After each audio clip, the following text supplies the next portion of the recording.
Internships. Sir అలాగే మామూలుగా సిబిఐటిలో join అయిన వాళ్ళు అలాగే మంచి ఒక వాళ్ళ గోల్స్ని వాళ్ళు రీచ్ అవ్వాలి. ఫస్ట్ ఇయర్లో జాయిన్ అయిన తర్వాత కొంతమంది ఇరెగ్యులర్గా రాకపోవడం వల్ల, ఏదో ప్రాబ్లం వల్ల, పేరెంట్స్ పట్టించుకోకపోవడం వల్ల కొంతవరకు జరుగుతూ ఉంటుంది. అటువంటి వారు వాళ్ళ గోల్స్ని ఫుల్ఫిల్ చేసుకోవాలి అంటే మనం ఎటువంటి కెరీర్ గైడెన్స్ని వాళ్ళకి సర్వీస్ చేస్తాం, అంటే కౌన్సిలింగ్ కానీ అలాంటి? ఫైన్, మంచి ప్రశ్న.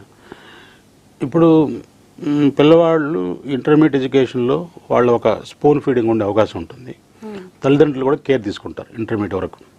ప్రొఫెషనల్ కాలేజీకి వచ్చిన తర్వాత ప్రొఫెషనల్ కాలేజీలో అంత స్పూన్ ఫీడింగ్ ఉండే అవకాశం ఉండదు. వాళ్ళు ఓన్గా చదువుకోవాల్సిన పరిస్థితి వస్తుంది. అంటే ఎంత బాగా చెప్పినా కూడా కొంతమంది, ఇప్పుడు నలుగురు మంచి వాళ్ళలో ఒక చెడ్డవాడు ఉంటే మంచివాడు తయారవుతాడు. ఇప్పుడు మేమేం చేస్తున్నాము, ఒక 20:1 రేషియోలో ప్రతి 20 మంది స్టూడెంట్స్కి ఒక టీచర్ మెంటర్గా ఉంటాడు. ఆ మెంటర్గా ఉండి ప్రాక్టర్ సిస్టమ్ ఉంటుంది, దీన్ని కౌన్సిలింగ్ సిస్టమ్ కూడా అంటారు. సో వీళ్ళు కౌన్సిల్ చేస్తారు. సపోజ్ స్టూడెంట్ ఈవేళ కాలేజీకి రాలేదనుకోండి, ఇమీడియట్గా వాళ్ళ పేరెంట్స్కి ఫోన్ వెళ్తుంది.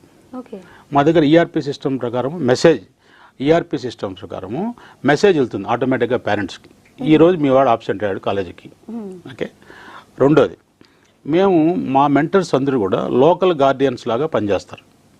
అంటే ఆ 20:1 ఆ 20 మెంబర్స్ కూడా ముందు మాకు మెంటర్ డైరీస్ ఉంటాయి. ఆ మెంటర్ డైరీలో స్టూడెంట్స్ యొక్క ఇన్ఫర్మేషను అంతా కూడా ఈ మెంటర్ తీసుకొని సపోజ్ పలానా స్టూడెంట్ నాకు క్రికెట్ ఇష్టం అనుకోండి, ఆ క్రికెట్ వైపు వాడిని ట్రైన్ చేసే ప్రయత్నం చేస్తాం.